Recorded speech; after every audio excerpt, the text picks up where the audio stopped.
신약성경 디모데후서 2장 20절부터 26절 말씀입니다.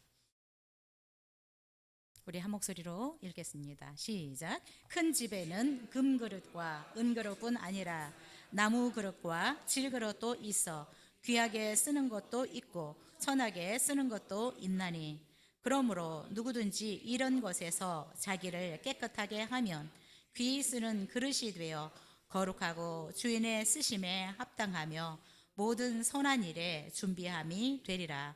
또한 너는 청년의 정욕을 피하고 주를 깨끗한 마음으로 부르는 자들과 함께 의와 믿음과 사랑과 화평을 따르라. 어리석고 무식한 변론을 버리라. 이에서 다툼이 나는 줄 알미라. 주의 종은 마땅히 다투지 아니하고 모든 사람에 대하여 온유하며 가르치기를 잘하며 참으며 거역하는 자를 온유함으로 훈계할지니, 혹 하나님이 그들에게 회개함을 주사 진리를 알게 하실까 하며 그들로 깨어 마귀의 올무에서 벗어나 하나님께 사로잡힌 바 되어 그 뜻을 따르게 하실까 함이라. 아멘. 우리가 계속해서 하나님께서 기뻐하시는 뜻에 대해서 살펴보고 있는데요, 오늘은 하나님이 기쁘게 쓰시는 사람이라는 제목으로 함께 말씀 나누겠습니다. 학식이 굉장히 높고 지혜가 뛰어난 어떤 사람이, 얼굴은 굉장히 못생긴 사람이 있었습니다. 근데 어느 날 이 학식이 높은 사람이 황후를 찾아뵙게 됐는데, 황후는 이 사람을 보는 순간에 웃음을 그냥 터뜨렸습니다. 와, 그대는 귀중한 보배를 참으로 못생긴 그릇에 담아 두었군요. 그러자 지혜자의 마음이 언짢았을 수도 있겠죠. 그래서 지혜자가 정중하게 황후를 향해서 이렇게 대답했다고 합니다. 황후마마, 왕궁에서는 술을 어떤 그릇에 담아 두십니까? 그러자 왕후는 뭐 술이야 당연히 항아리에 담아 두지요. 그러자 지혜자가 놀란 표정을 지으면서, 어머, 황제님께서 드시는 술을 어찌 수준 떨어진 보잘것없는 항아리에 담아 두십니까? 금그릇이나 은그릇에 담아 쓰셔야 되는 거 아닙니까? 이 지혜자의 말을 듣고 황후는, 황제의 수준이 있는데 술을 항아리에 담아두면 안 되지. 그래서 모든 술을 금그릇에 옮겨 담도록 명령을 하였습니다. 근데 얼마 지나지 않자 술맛이 다 변해버렸습니다. 몹시 화가 난 이 황후가 지혜자를 불렀습니다. 아니, 학식이 높은 그대가 어떻게 금그릇이 술맛을 다 떨어지게 한다는 걸 아는데 왜 내게 술을 금그릇에 담으라고 권했소? 라고 이야기를 했습니다. 그러자 지혜자가 정중하게 대답했습니다. 저는 다만 귀중한 것도 보잘것 없는 그릇에 담아두는 것이 좋을 때가 있다라는 말씀을 드리고 싶었습니다. 라고 이야기를 했다고 합니다. 여러분, 금이라고 모든 것에 다 좋은 것은 아니고, 또 항아리라고 늘 하찮은 것도 아니다 라는 것입니다. 그 쓰임에 합당하면 귀중하고 아름답고 선한 것이고 가치 있는 것이라고 생각이 듭니다. 우리는 지난 주일에 하나님은 그의 자녀들이 장성하게 되어서 사도와 선지자와 복음 전환자와 목사와 교사로 쓰임 받기를 원한다라고 말씀드렸습니다. 하나님은 하나님의 자녀들이 장성해서 하나님의 뜻을 위해서 멋지게 쓰시기를 원하시는데, 오늘은 본문을 통해서 교회 안에서 그러면 하나님이 기쁘게 쓰시는 사람들이 갖추어야 될 부분은 무엇인가에 대해서 함께 살펴보도록 하겠습니다. 여러분, 우리가 교회 안에서 목사기 때문에 쓰는 것이 아니고 장로기 때문에 쓰는 것이 아니라, 오늘 말씀을 통해서 우리가 어떻게 준비될 때 하나님이 나를 정말 하나님의 영광을 위해서 귀하게 쓸 수 있는지를 좀 살펴보면 좋을 것 같습니다. 우리 20절, 21절 같이 보시겠습니다. 시작. 큰 집에는 금그릇과 은그릇뿐 아니라 나무 그릇과 질그릇도 있어 귀하게 쓰는 것도 있고 천하게 쓰는 것도 있나니 그러므로 누구든지 이런 것에서 자기를 깨끗하게 하면 귀히 쓰는 그릇이 되어 거룩하고 주인의 쓰심에 합당하며 모든 선한 일에 준비함이 되리라. 아멘. 여러분이 아는 것처럼 이 디모데 후서는 바울이 죽음을 앞두고 마지막으로 쓴 그의 편지입니다. 바울은 자기가 개척한 이 에베소 교회의 담임이기도 하고 또 자기가 믿음의 아들이라고 했던 이 디모데에게 편지를 유언처럼 보내고 있는 편지가 디모데 후서입니다. 죽음을 앞둔 사도 바울이 그의 믿음의 아들이자 자기가 개척한 교회에 목회를 하고 있는 디모데에게 정말 전하고 있는 메시지라면 어쩌면 그동안 그의 전 삶을 통해서 또 그의 전 사역을 통해서 경험하고 깨달은 것들을 농축해서 가르치고 있는 것이 아닐까라고 생각이 듭니다. 죽음을 앞둔 사람들은 보면 말이 굉장히 정제되고 엑기스와 같은 것이라고 생각이 듭니다. 정말 죽음을 앞둔 분들을 제가 이렇게 한번 목격한 적이 있는데 흩은 말을 하지 않아요. 정말 엑기스만 말합니다. 바울 또한 디모데 후서를 통해서 그의 전 삶과 사역을 통해서 깨달은 것들을 농축해서 그의 믿음의 아들이자 또 에베소 교회 담임인 디모데에게 이 메시지를 전하고 있습니다. 그래서 우리도 오늘 그런 유언의 메시지를 우리가 마음으로 하나님이 우리에게 말씀하신 것으로 받으셨으면 좋겠습니다. 바울은 이렇게 얘기합니다. 큰 집에는 금그릇도 있고 은그릇도 있고 나무그릇도 있고 질그릇도 있다라고 얘기를 하는데 이 여러 가지 그릇들이 있다라고 하는 것은 여러분 우리 집에도 그렇죠. 뭐 여러 가지 그릇들이 있습니다. 이것은 주인이 원하는 것, 주인의 뜻을 따라서 갖추는 것들입니다. 자, 이 큰 집이라고 하는 것은 뭐 우리가 넓게 생각하면 하나님이 만드신 온 우주 안에는 이런 사람, 이런 사람, 이런 사람 여러 사람이 있다. 하나님은 우리를 다 다양하게 만드셨다. 그죠? 우리가 뭐 색깔도 지금 다르기도 하고요. 재능도 다르기도 하고요. 그죠? 모양도 다 다르고. 하나님은 온 세상 사람들을 이렇게 다양하게 만드셨다. 자, 좁게는 교회 안에도 다양한 사람들을 두셨다. 금, 은, 나무, 질그릇과 같은 이런 다양한 종류, 다양한 어떤 은사를 가진, 재질을 가진 하나님의 사람들을 교회 안에 두셨다라고 말씀하고 있습니다. 자, 어떤 재질이든 어떤 모양이든 어떤 용도이든 이것은 다 주인의 뜻을 이루기 위한 그릇들입니다.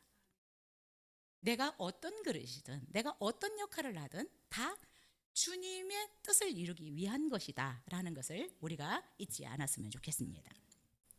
자, 그런데 이 다양한 그릇들 중에 귀하게 쓰는 것도 있고 천하게 쓰는 것도 있다라고 말씀하고 있습니다. 그러나 여러분 지금 바울이 여기서 강조하고 있는 것은 토기장이이신 하나님이 각각 다른 재질로 다른 모양으로 다른 용도로 만들었다라는 것을 우리가 인정해야 되는 것입니다. 내가 여자로 태어났던 한국에 태어났던 우리가 어떤 재능을 가졌던 이것은 만드신 분 재량이지 우리가 이 부분에 대해서 뭐라고 말할 수 있는 것은 아니다. 하나님의 절대적인 주권을 여기서 우리는 인정해야 합니다.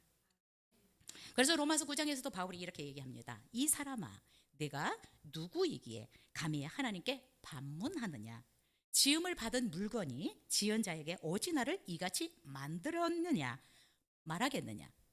토기장이가 진흙 한 덩이로 하나는 귀히 쓸 것을 하나는 천히 쓸 것을 만들 권한이 없느냐.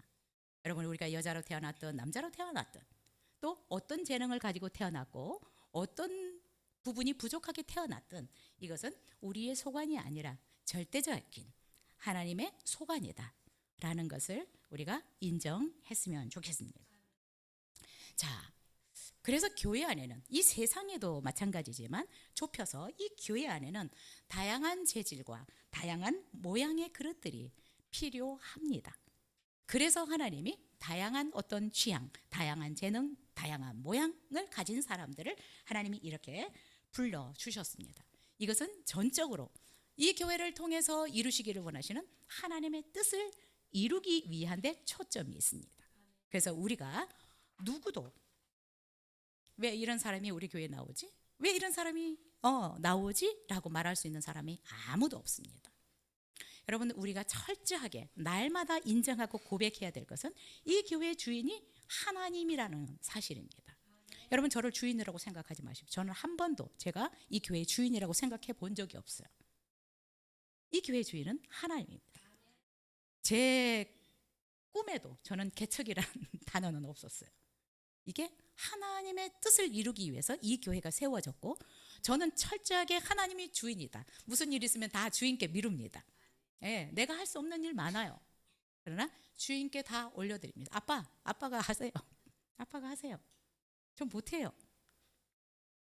여러분들도 철저하게 이 교회 주인이 하나님인 것을 인정해야 합니다. 그래서 불만이 있으면 하나님께 자꾸 올려드려야 돼요. 아빠, 이거 좀 고쳐주세요. 우리 교회 이래서는 안 되겠어요. 아버지, 고쳐주세요. 그러면 주인이 알아서 수리해 주시고 바꿔주시고 할 것이라고 생각이 됩니다. 자, 그래서 여러분, 내가 목사든 장로든 집사든 우리가 어떤 종류의 그릇이든 내가 금그릇이다 은그릇이다 라고 말할 수 없어요. 만드신 분만 아는 것입니다. 그릇끼리 어떻게 내가 나 금그릇이야, 목사니까 금그릇이고 그 다음은 은그릇이니, 아닙니다. 만드신 분만 하나님이 나를 어떤 용도로 쓰셨는지 가장 정확하게 알 수 있습니다.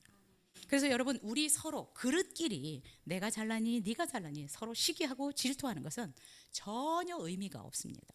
사실은 목사라고 해도 하나님이 인정하지 않으면 성도는보다 더 못할 수 있습니다.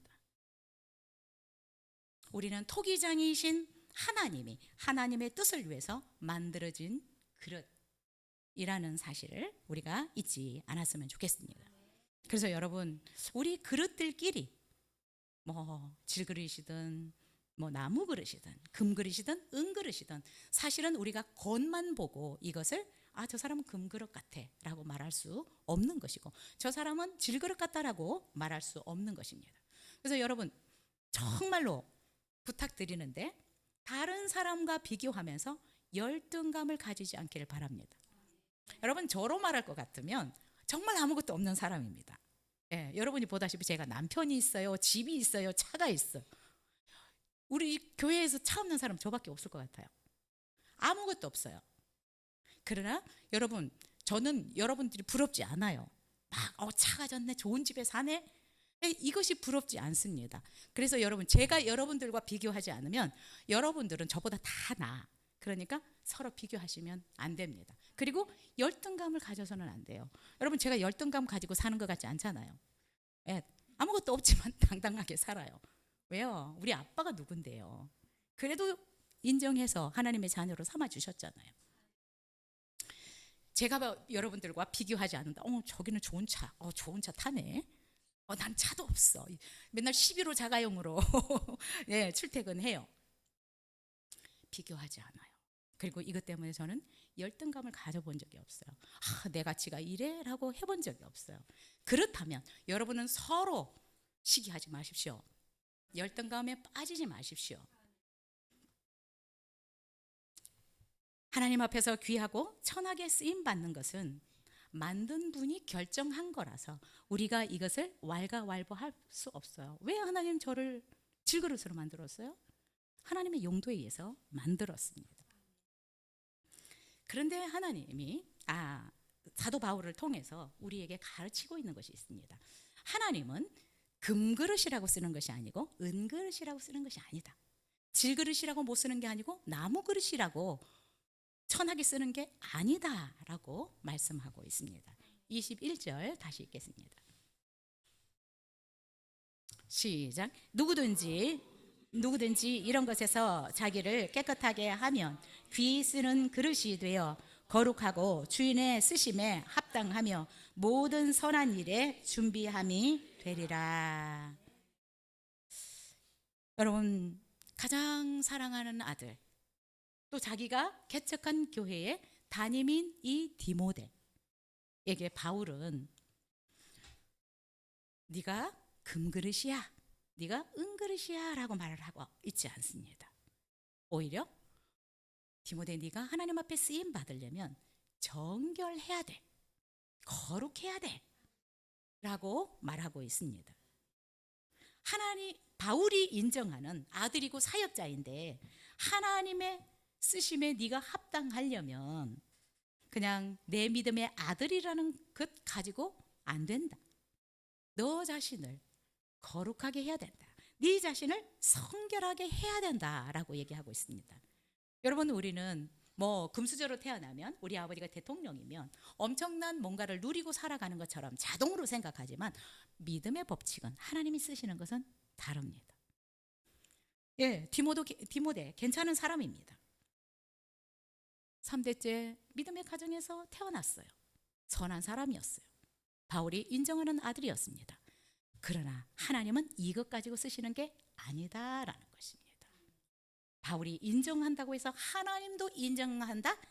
아닐 수 있다라는 것입니다. 그래서 여러분, 사람의 인정에도 너무 귀 기울이지 마십시오. 다 수준에 따라서 보는 눈도 다르기 때문에 그렇습니다. 사람의 말에 너무 귀를 기울여서 저 사람이 나한테 뭐라고 했어, 상관없어요. 하나님이 나를 인정하면 되는 것입니다. 바울은 디모데에게 네가 거룩해지면 하나님이 너를 귀하게 쓸 거다라고 얘기하고 있습니다. 하나님이 쓰실 수 있는 합당한 사람은 거룩한 사람입니다. 거룩해져야 하나님은 쓰실 수 있습니다. 그래서 바울은 그의 아들 디모데가, 목회자가 어떻게 하면 하나님 앞에서 귀하게 쓰임받을 수 있는지 피해야 될 것과 또 추구해야 될 것을 가르치고 있습니다. 자, 먼저 피해야 될 것을 한번 살펴보겠습니다. 22절 다시 읽겠습니다. 시작. 또한 너는 청년의 정욕을 피하고 주를 깨끗한 마음으로 부르는 자들과 함께 의와 믿음과 사랑과 화평을 따르라.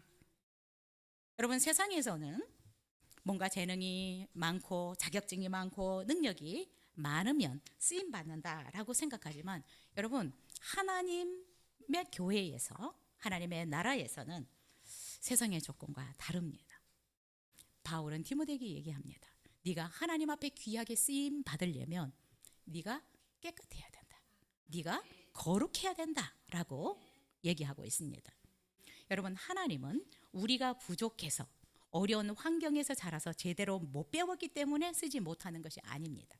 하나님이 쓰시려고 하면 우리가 깨끗하게만 되면 하나님이 기름 부어서 사용할 수 있습니다. 하나님은 돌들로도 아브라함의 자손을 만들 수 있다라고 말씀하셨습니다. 그래서 여러분, 내가 어렵게 살아서 내가 못 배워서 하나님은 나를 쓸 수 없다라고 생각하면 속는 것입니다. 하나님이 쓰시는 조건은 거룩하는 것입니다. 성결하는 것입니다. 아무리 내가 많이 배우고 화려한 스펙을 가지고 있다고 할지라도 박사 타이틀이 있기 때문에, 학위가 있기 때문에 하나님이 우리를 쓰는 것이 아닙니다. 저랑 같이 공부했던 어떤 박사님은 박사 학위를 받으니까 엄청 업이 됐어요. 왜? 날개를 단 것 같이 여기는 거예요. 어쩌면 너무 기를 죽이는 것 같았지만 제가 그 목사님한테 얘기했어요. 목사님, 박사 학위로 사역하는 거 아닙니다. 박사 학위 아무런 힘이 없습니다. 박사 학위요? 아무런 힘이 없어요. 힘이 없습니다. 하나님이 우리를 인정하실 때, 그래서 우리를 영광의 통로로 사용하기를 원하실 때 기름 부어서 사용하는 것입니다. 여러분, 정말 박사 학위를 가지고 날개를 단 것처럼 왔는데 미국으로 돌아갔습니다. 예. 그거 가지고 되는 것이 아닙니다. 제가 그래서 그 목사님한테 그랬어요. 기도하시라고. 여러분, 하나님이 쓰시는 사람은 배경 가지고 자격증 가지고 학위 가지고 쓰는 것이 아니라 거룩한 사람들을 쓰십니다. 성령은 거룩한 영이어서 성령님은 거룩한 분이어서 거룩한 사람들과 어울리고 거룩한 사람들을 쓰십니다. 바울도 이렇게 얘기를 했어요. 하나님께 쓰임 받는 사람들을 보면 육체적으로 그렇게 지혜로운 자가 많지 않대요. 예. 능력이 많은 사람도 별로 없대요. 문볼 좋은 사람도 별로 없대요. 그런데 하나님은 그들을 어떻게 해요? 엄청 멋있게 쓰시거든요. 여러분, 우리를 제한하지 마십시오. 저는 아무것도 없지만 저를 제한하지는 않아요. 왜요? 하나님이 기름 부으시면 어떻게 사용할지 모르기 때문에 그렇습니다. 네, 믿음으로 김치국을 마시는 거죠. 우리가 문벌 좋은 자가 많지 않고 많은 능력을 갖지 못했다고 하더라도 하나님이 보시기에 우리가 거룩하면 하나님의 뜻에 합한 사람이 되면 기름 부어 사용하십니다. 저는 피아노를 배우지 않은 사람이 성령이 기름 부으시니까 피아노를 치는 사람을 진짜로 봤어요. 피아노를 전공하는 사람이 하나님의 능력이 부어지니까요, 걷잡을 수 없이 너무 잘 치더라고요. 하나님이 쓰시기를 작정하시면 돌들도 쓰십니다. 그래서 여러분도 제한하지 않았으면 좋겠습니다. 사람은 그래서 우리가 자꾸 어떤 조건, 타이틀 이런 거를 보지만 하나님이 우리를 쓰시는 조건, 우리를 보시는 핵심은 우리의 영이고 우리의 마음입니다. 그래서 하나님은 외모를 보시지 않는다. 외모라는 것은 이 외모가 아니라 뭐 우리의 학위, 배경 뭐 이런 것들이죠. 하나님은 이걸 보시려고 쓰는 것이 아니라 우리의 중심을 보신다라고 말씀하셨습니다. 그래서 여러분, 우리가 헛된 것들을 구하면 안 됩니다. 그래서 바울은 디모데에게 얘기합니다. 네가 주님의 쓰심에 합당한 자가 되려면 네 자신을 자꾸 깨끗하게 해야 돼. 네 자신을 정결하게 해야 돼. 여러분, 디모데가 3대째 믿음의 가문에서 신앙교육을 잘 받았습니다. 그리고 젊고 얼마나 또 능력도 많아요. 그러나 바울은 내면이 깨끗하지 않으면 하나님이 사용하지 못한다라는 것을 알기 때문에 청년의 정욕을 피해라라고 가르치고 있습니다. 젊고 힘이 넘치는 이 디모데에게 청년의 정욕을 피해라. 그리고 너를 거룩하게 해라.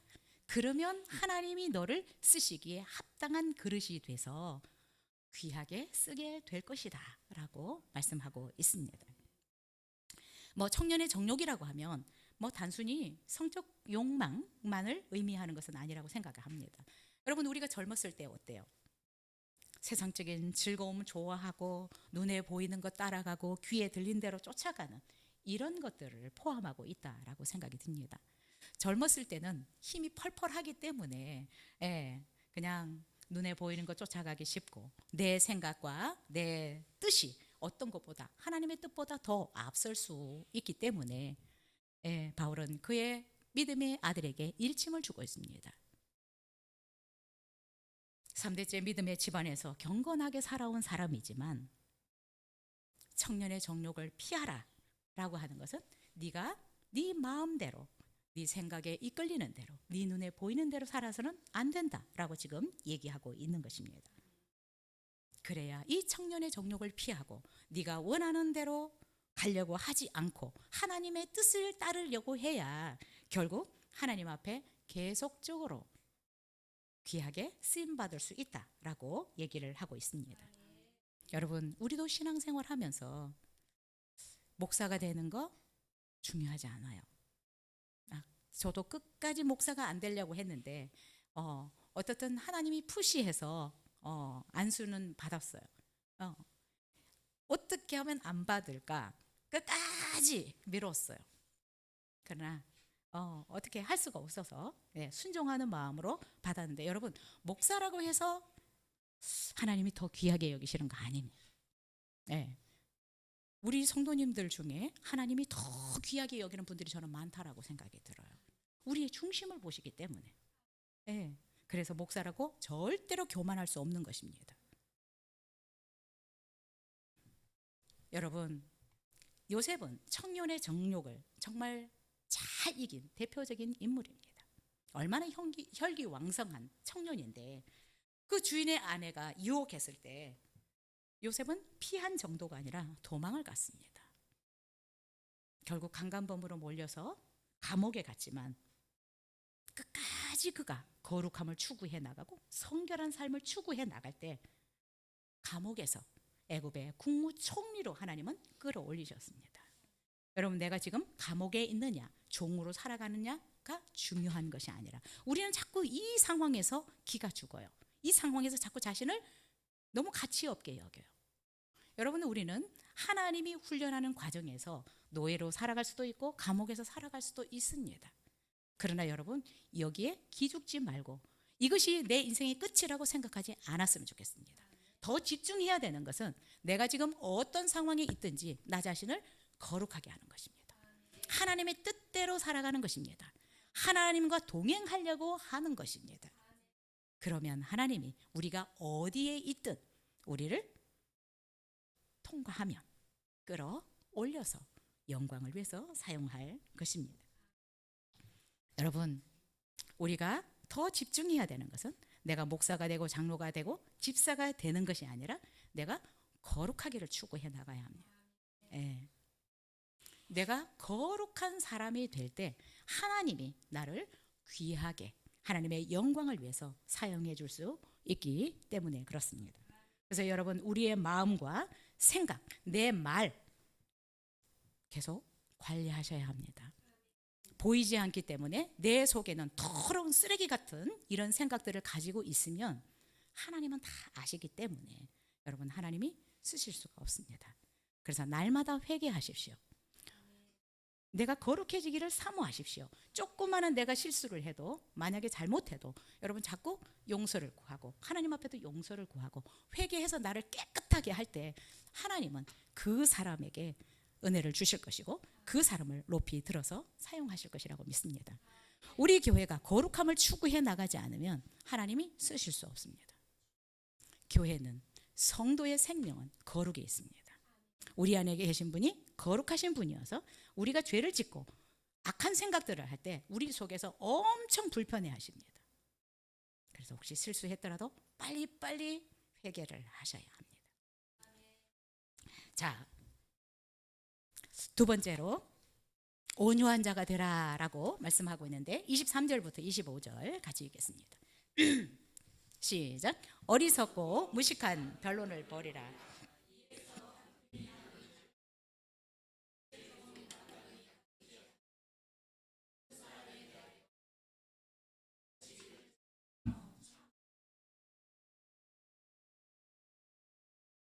혹 하나님이 그들에게 회개함을 주사 진리를 알게 하실까 하며. 바울은 디모데에게, 목회자에게, 그의 믿음의 아들에게 어리석고 무식한 변론을 그치라 라고 얘기를 합니다. 무식한 변론을 하지 말라, 다른 말로 하면 논쟁을 하지 마라 라고 말하고 있습니다. 왜요? 그 이유는 논쟁을 통해서 다툼이 생길 수 있기 때문이다 라고 가르치고 있습니다. 근데 14절에도 보면 바울이 디모데에게 말다툼을 하지 말라 라고 하나님 앞에서 엄히 명령한다 라고 얘기를 하고 있습니다. 하나님의 사람들, 하나님이 쓰시기를 원하는 사람들은 여러분 관계가 좋아야 합니다. 자꾸 변론을, 논쟁을 하다 보면 싸움이 일어나기가 쉽습니다. 그래서 논쟁을 하지 마라, 변론을 하지 말라라고 얘기하고 있습니다. 저도 우리 언니가 천주교를 다니니까 부딪히더라고요. 천주교를 다니고 저는 교회를 다니고, 그러니까 변론이 생기게 돼요. 그래서 결국 어떻게 해요? 싸움이 일어나는 거예요. 그래서 어느 날 안 되겠다, 이건 방법이 아니다. 그리고 제가 계속해서 언니를 위해서 기도하기 시작했습니다. 왜냐하면 서로 지지 않으려고 하잖아요. 언니는 언니니까 지지 않으려고 하고, 저는 우리 기독교가 맞다라고 하면서 안 지고 싶어 하고, 결국 소리가 높아지고 싸움이 벌어지는 것입니다. 그래서 방법을 딱 바꿔서 오늘 말씀처럼 언니를 위해서 축복하면서 기도하기 시작했어요. 하나님, 제가 언니의 마음을 바꿀 수가 없습니다. 하나님이 일해 주세요. 어떻게 된 줄 아세요? 어느 날 우리 언니가 저한테 이러는 거예요. 야, 나 니네 교회 가면 안 돼? 니네 교회 가면 안 돼? 예, 이게 논쟁이 이기는 것이 아니라 정말 축복하고 기도하니까 하나님이 그 마음을 바꾸시더라고요. 여러분, 혹시 논쟁하기를 좋아하십니까? 취미를 바꾸시기 바랍니다. 취미를 바꾸시기 바랍니다. 논쟁을 할 것 같으면 여러분 피하십시오. 네, 자꾸 이유를 설명하려고 하지 마십시오. 논쟁하기를 좋아하면 늘 다툼이 일어나게 마련입니다. 정말 하나님 앞에 쓰임받기를 원하는 사람들은 다투기보다 온유한 심령을 가진 사람이 되라라고 얘기를 하고 있습니다. 특히 사역자들, 영혼을 섬기려고 하고 하나님 앞에 쓰임받기를 원하는 사람들은 성품 개발을 해야 되는데 온유한 성품의 사람으로 만들어 가야 됩니다. 참 젊을 때 에너지도 있고 뭔가 빠릿빠릿하고 하나님이 멋있게 쓰실 것 같은데 이럴 때 하나님이 조금 기다리시는 것 같아요. 포스를 딱 눌러놔서 그래, 너가 능력이 있어. 타이틀도 뭐 그럴싸해. 그렇지만 너를 지금 아직은 쓰기가 어려워라고 말할 때가 있어요. 왜요? 혈기가 왕성하면 일은 열심히 하는 것 같은데 여기저기에서 전쟁을 일으키고 다닐 수 있는 것입니다. 자, 모세를 보십시오. 모세는 혈기왕성한 애굽의 왕자 시절에 자신이 이제 하나님의 백성을 위해서 살고 싶다라고 하는 마음이 생겼어요. 얼마나 좋은 마음이에요. 그런데 한 번은 모세가 이렇게 자기 형제들을 위해서 살아야 되겠다, 히브리 민족을 위해서 내가 살아야 되겠다 라고 하는 생각이 들었는데 나가보니까 이스라엘 백성들이 고되게 노동을 하고 있는 거예요. 그런데 어떤 애굽 사람이 자기 민족 히브리 사람을 건드리는 거죠. 그 형제를 치는 것을 보았습니다. 어떻게 해요? 치밀어 오르는 거죠. 우라가 치밀어 오르는 거예요. 아직 온유한 사람으로 훈련이 안 돼서 그 혈기를 참지 못하고 어때요? 애굽 사람을 죽여버렸어요. 이 일이 탄로 날까봐 결국은 왕궁을 뛰쳐나와서 미디안으로 도망을 가게 되는 것입니다. 모세는 최고의 학문을 공부했던 사람입니다. 왕궁에서 왕자로서. 그러나 그것 가지고 하나님이 쓸 수 있는 것은 아니다라는 것입니다. 모세가 혈기가 다 빠졌을 때 하나님은 그를 다시 찾아오셔서 그를 부르셨습니다. 근데 여러분, 그 혈기가 빠진 이 시간이 40년이 걸렸다는 거예요. 40년이 걸렸어요. 40에 일이 터졌는데, 그런 마음이 생겼는데 하나님이 정말 쓰시려고 하는 때는 80이었어요. 우리가 하나님 앞에 쓰임 받기를 원한다면 우리 성품 훈련을 잘 해야 합니다. 하나님은 학위가 없어서 못 쓰는 것 아니고요. 내가 신앙이 어려서 연륜이 짧아서 쓰지 못하는 게 아닙니다. 우리가 내적인 부분을 정말 거룩하게 하고 내 심령을 온유하게 만들어야 하나님의 일을 그르치지 않을 수 있기 때문에 그때 하나님이 쓰실 수 있습니다. 여러분, 우리가 힘이 있을 때는 어때요? 내가 했어. 모세가 내가 왕자고 그리고 최고의 학문을 공부했고 수많은 자격증과 학위들이 있었을 것이고 이것을 일하는 줄 알아요.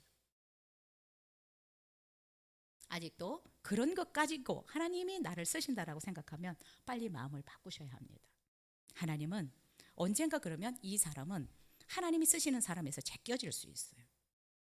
내가 없어지고 하나님의 힘으로, 하나님이 주신 능력으로, 하나님이 부어주시는 지혜로 살아간다라고 생각할 때 그때 하나님이 우리를 부르시고 사용할 수 있습니다. 그런데 여러분, 이 모세는 40년을 걸쳐서 엄청나게 온유한 사람이 됐어요. 산전수전 겪으면서 그는 40년 동안 그렇게 정말 어쩌면 최고의 사람이었죠. 그런데 하나님이 보시기에 온유한 사람이 되었습니다. 그래서 성경은 모세는 온유함이 어떤 사람보다 더 뛰어나다, 승하다라고 얘기를 하고 있습니다. 하나님이 왕자로 최고의 학문을 공부했기 때문이 아니라 하나님이 쓰실 만큼 온유한 사람이 되니까 이스라엘의 탁월한 지도자로, 또한 하나님의 영광을 위해서, 하나님의 나라를 위해서 정말 탁월하게 모세를 사용하고 있는 것을 볼 수 있습니다. 여러분, 정말 하나님 앞에 쓰임 받기를 원한다면 내면을 관리를 하셔야 합니다. 온유한 사람이 돼야 됩니다. 싸움닭이 되면 안 되고요. 사람들과 자꾸 부딪히는 사람이 되면 안 된다라는 것입니다. 24절, 25절 다시 한번 읽겠습니다. 시작. 주의 종은 마땅히 다투지 아니하고 모든 일에 대해 온유하며 가르치기를 잘하며 참으며 거역하는 자를 온유함으로 훈계할지니 혹 하나님이 그들에게 회개함을 주사 진리를 알게 하실까 하며, 주의 종은 마땅히 다투지 아니하고 모든 사람에 대해서 온유하게 가르쳐야 된다라고 얘기를 하고 있고요. 비록 거역하는 자라고 할지라도 온유함으로 훈계해야 된다라고 얘기하고 있습니다. 여러분, 우리가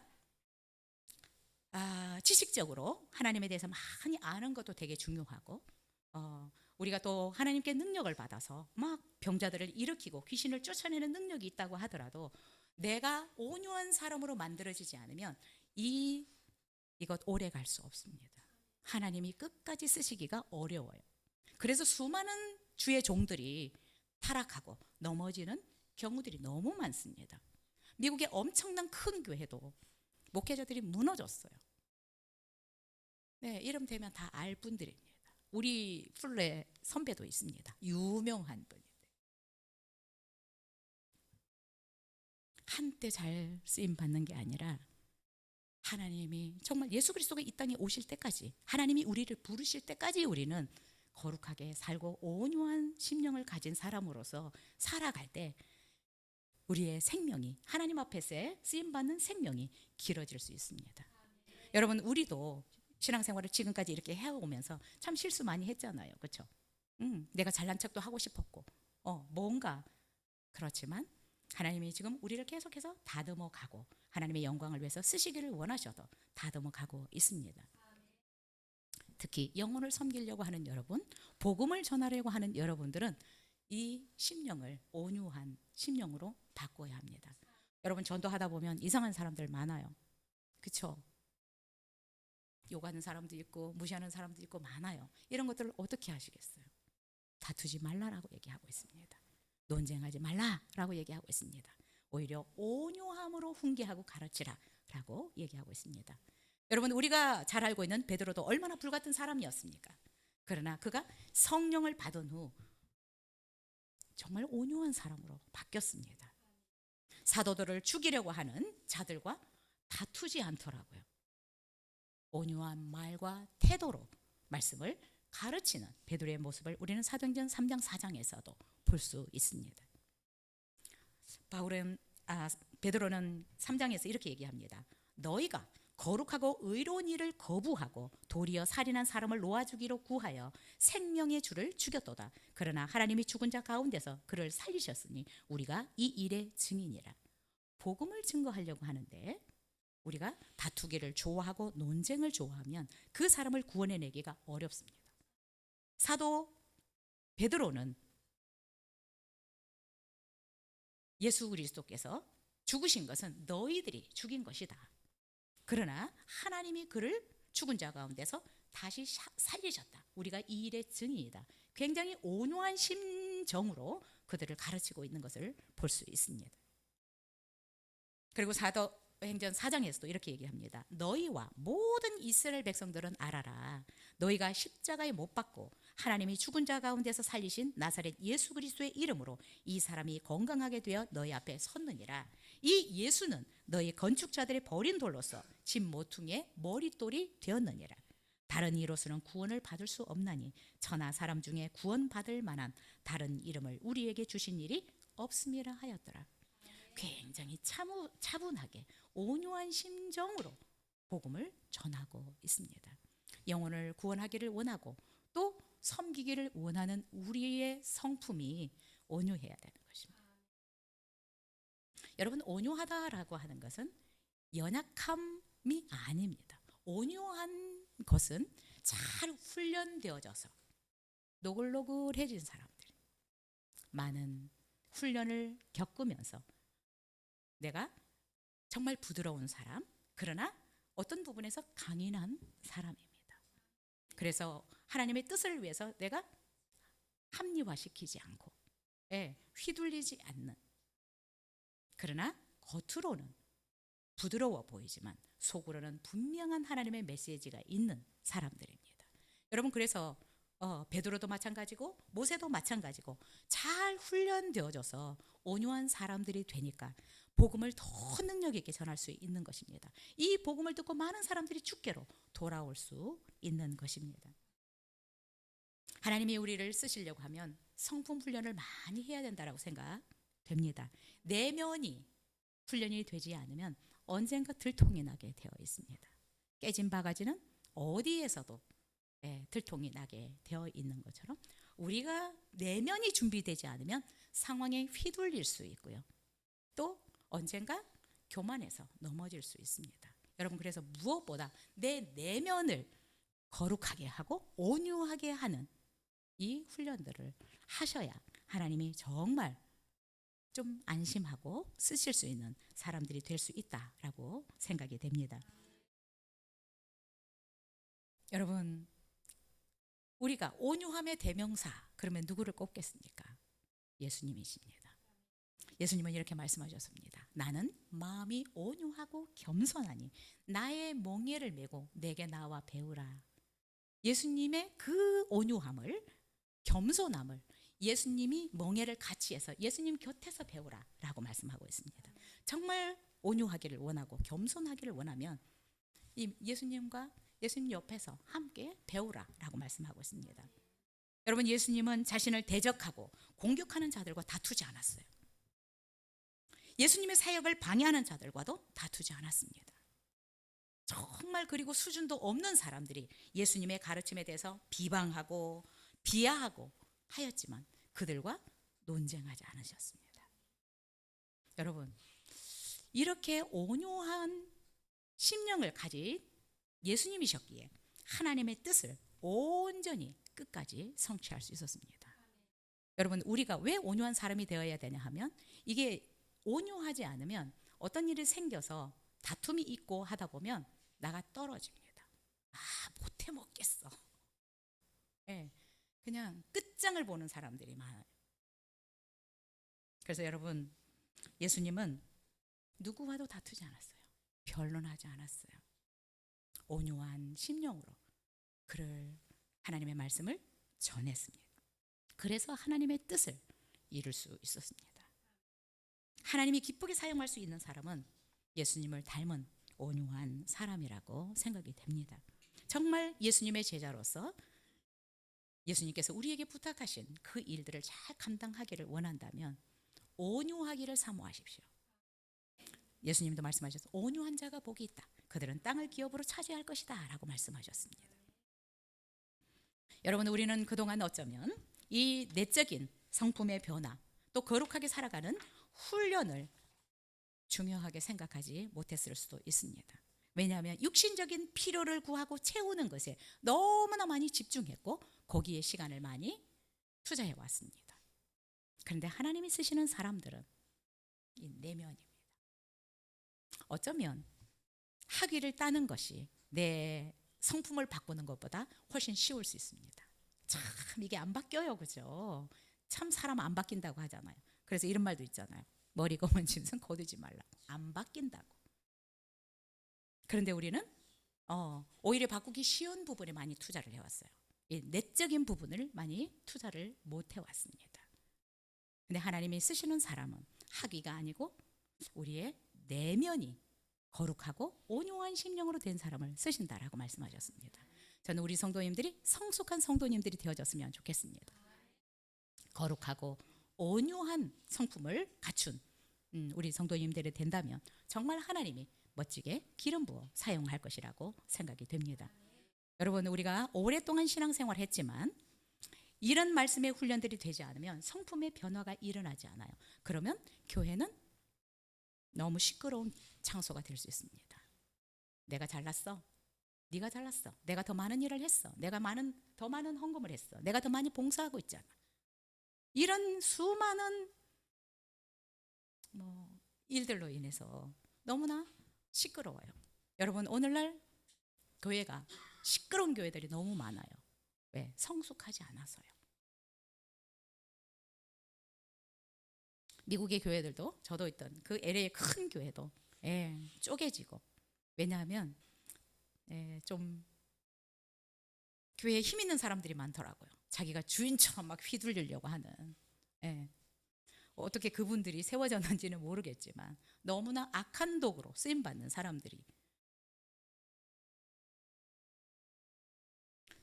여러분, 우리 교회에 우리가 성숙하지 않으면, 우리의 어떤 내면이 변화되지 않으면 늘 시끄러울 수 있습니다. 저는 우리 교회가 하나님이 정말 앞으로 더 멋지게 쓰시려면 이 내면의 훈련들이 잘 되어야 된다라고 생각이 됩니다.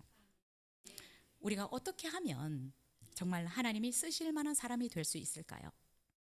바울은 굉장히 단도직입적으로 말씀을 하고 있는데 26절 같이 읽겠습니다. 시작. 그들로 깨어 마귀의 올무에서 벗어나 하나님께 사로잡힌 바 되어 그 뜻을 따르게 하실까 함이라. 아멘. 자, 우리가 하나님께서 기쁘게 쓰시는 사람이 되려면 디모데가 하나님 앞에 합당한 그릇으로, 귀히 쓰는 그릇으로, 영광을 위한 통로로 쓰임 받으려면 하나님께 사로잡혀야 된다라고 얘기를 하고 있습니다. 자기의 생각과 자기의 감정과 자기의 뜻에 사로잡혀서 살아가는 것이 아니라 하나님의 뜻에 사로잡혀서 살아가야 된다라고 얘기를 하고 있습니다. 여러분, 하나님께 사로잡힌 사람들은 우리가 상상할 수 없는 일들을 하더라고요. 우리는 아직도 어쩌면 완전히 하나님께 사로잡히지 못해서 내 생각이 나를 주도하고 내 계획이 나를 더 주도해가는 경우들이 많아서 더 능력 있게 사용할 수 없을 수도 있는데, 정말 하나님 앞에 사로잡혔던 사람들은 상상할 수 없는 통로로 쓰임받았습니다. 여러분, 모세를 보십시오. 하나님이 이제 그의 혈기를 다 빼시고 온유한 사람이 되니까 모세를 쓰시는데, 반석을 쳐도 물이 나와. 홍해를 쳤더니 홍해가 갈라져요. 하나님께 사로잡히면 우리가 할 수 없는 진짜 하나님의 도구로 쓰임받을 수 있습니다. 여호수아 보십시오. 하나님께 사로잡히니까 싸우지 않았는데도 여리고성이 그냥 무너져요. 엘리야 선지자는 하나님께 사로잡히니까 바알과 아세라 선지자 850명과 대결해서 이깁니다. 여러분, 우리는 사모했으면 좋겠습니다. 나도 하나님께 좀 사로잡혀서 하나님의 능력이 부어지도록, 하나님께 쓰임받는 것뿐만 아니라 우리의 삶에서도 하나님이 정말 우리를 인정하는 자가 되면 하나님이 우리를 주도적으로 사용하게 됩니다. 그러면 재정적인 부분이든 관계적인 부분이든 여러 부분에서 놀라운 일들이 일어날 것이라고 믿습니다.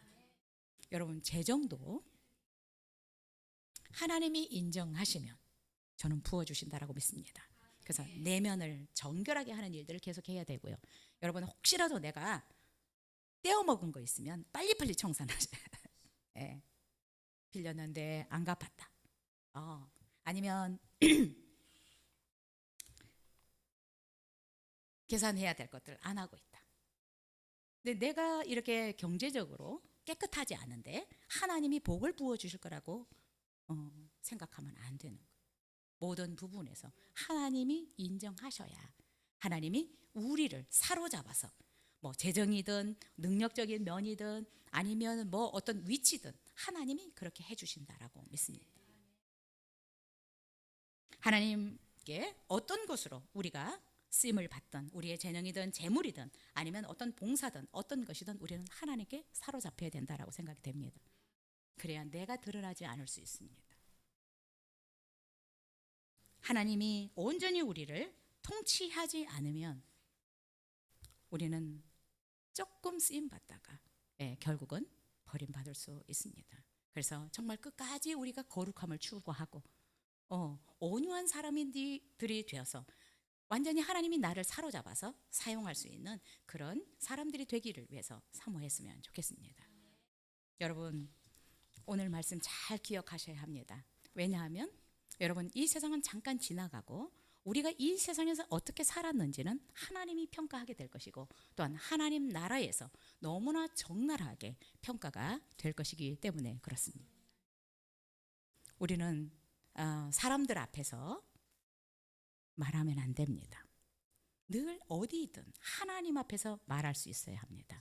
하나님이 내 말을 다 듣고 계신다는 것을 절대로 잊어버리시면 안 됩니다. 내가 살아가는 이 모든 행위를 하나님이 다 기록하고 있다는 것을 아셔야 합니다. 그래서 하나님 앞에 투명하게 거룩하게 살아갈 수 있어야 합니다. 여러분, 말을도 여러분 정결하게 할 수 있어야 합니다. 정직해져야 합니다. 여기서는 이 말하고 여기서는 이 말하고 여기서는 이 말하고 하나님이 다 보시는 것입니다. 정말 우리가 거룩한 그릇들이 되어서 하나님이 인정하는 사람들이 됐으면 좋겠습니다. 여러분, 하나님이 인정하시는 사람들이 되면 우리의 힘으로, 우리의 능력으로, 우리의 재능으로 할 수 없는 것들을 하나님이 하신다라고 믿습니다. 저는 우리 교회가 정말 하나님이 인정할 수 있는 그런 거룩한 교회가 되기를 원했으면 좋겠고요. 교회의 거룩함을 잃어버리면 교회의 생명은 0입니다. 하나님은 절대로 일할 수 없고요. 우리가 거룩하지 않으면 절대로 나를 쓸 수가 없어요. 제가 이렇게 앞에서 설교하는 것 같지만 이게 여러분들이 볼 때는 쓰임받는다라고 하지만 하나님의 평가 방법은 다를 수 있습니다. 내가 거룩하지 않으면 내 이런 행위들이 하나님 앞에 하나도 계산거리가 되지 않아요. 오히려 책망거리가 많을 수 있습니다. 그래서 늘 기도합니다. 거룩하기를. 내 마음과 생각과 말들이 거룩해지기를. 왜요? 이 세상의 평가 방법과 하나님의 평가 방법이 너무 다르고요. 하나님은 내 생각까지도 꿰뚫어 보는 분이어서 너무나 그 평가가 깐깐합니다. 깐깐해요. 진짜 하나님 앞에 인정받는 것은 쉬운 것은 아닙니다. 네. 우리의 마음 생각까지, 내 입술의 말까지, 아무도 모르는 것까지도 다 알고 계시기 때문에 저는 우리 교회가 거룩한 교회가 되기를 기도합니다. 거룩해야 성령께서 역사하시는 교회가 되고 또 성령의 역사가 활발하게 일어날 수 있기 때문에, 구원의 역사가 활발하게 일어날 수 있기 때문에 기도하고 있습니다. 교회의 생명은 거룩입니다. 성도의 생명은 거룩입니다. 그리고 이제 여러분, 우리가 지식적으로 아는 것만큼 내 내면을 성장시키고 성숙하게 만들어 갔으면 좋겠습니다. 그리고 여러분, 서로 격려하고 칭찬하는 말들을 많이 하십시오.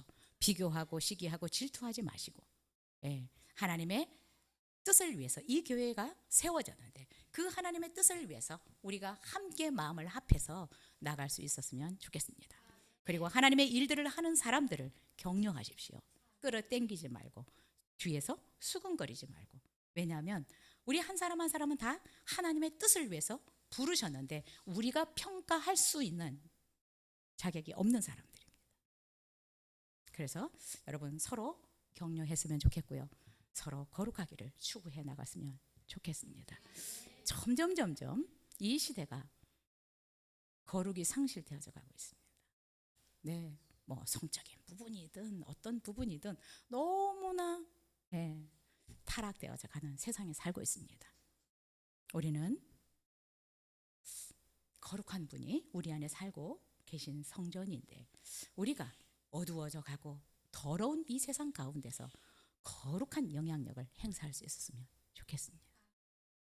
그래서 예수님 말씀하셨습니다. 너희는 세상의 빛이다. 너희는 세상의 소금이다. 타락한 이 세상 가운데 방부제의 역할을 해야 되고요. 그렇죠? 너무나 거짓말도 심하고 불의가 판을 치는 이 세상 가운데서도 우리는 하나님의 자녀로서 빛의 역할을 하면서 살아야 합니다.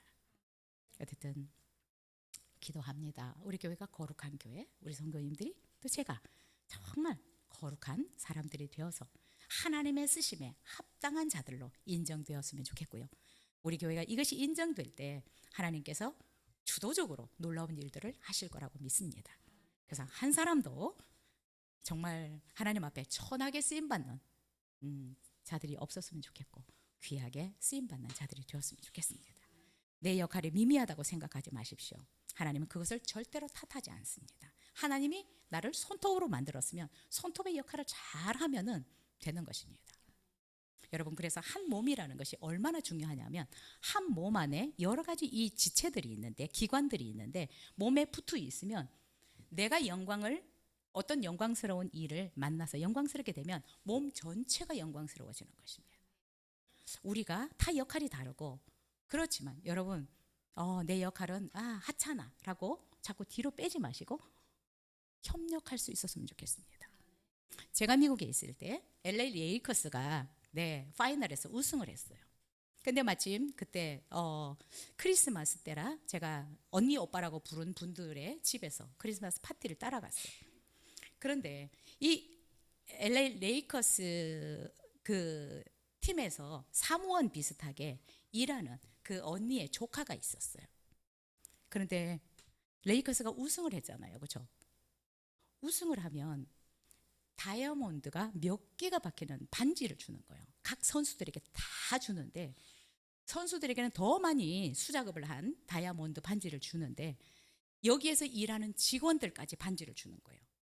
네, 뭐 선수들하고 다른 급이겠지만 그래서 그 반지를 자랑하러 가지고 온 거예요. 거기에서 사무원으로 일하는 사람도 이 다이아몬드 반지, 수작업으로 만든 반지를 주는 거예요. 한 팀에 있다는 것이 이런 것입니다. 이 사람이 사무원으로 일했을 수 있지만 LA 레이커스가 우승을 하니까 직원들까지 이런 영광을 주는 것입니다. 우리의 역할이 다 달라요. 그렇죠? 그렇지만 우리가 작은 역할이라도 내게 주어진 역할을 잘 감당하면 함께 영광을 받게 되는 것입니다. 예수님은 수요일 날 함께 나누는데 정말 우리 모두가 이런 영광에 동참하기를 원해서 이 연합을 원하고 있는 것입니다. 여러분, 여기서 떨어져 나가지 마십시오. 함께 할 때 내 역할이 미미한 것 같아도 우리 교회가 영광스럽게 될 때 우리 모두가 다 함께 영광스러워지는 것입니다. 그리고 정말 그 반지를 모든 직원이 다 받는 것처럼 우리가 함께 영광스럽게 되고 또한 함께 하나님께서 예비하신 선물을 받을 수 있습니다. 함께 할 수 있기를 바라고요. 자꾸 내가 뒤로 빠지거나 내 역할이 미미하다라고 생각하지 않았으면 좋겠습니다. 한 몸으로 불러주셔서 내 역할이 분명히 있는데 이 일들을 충성스럽게 해나갈 수 있었으면 좋겠습니다. 기도하겠습니다.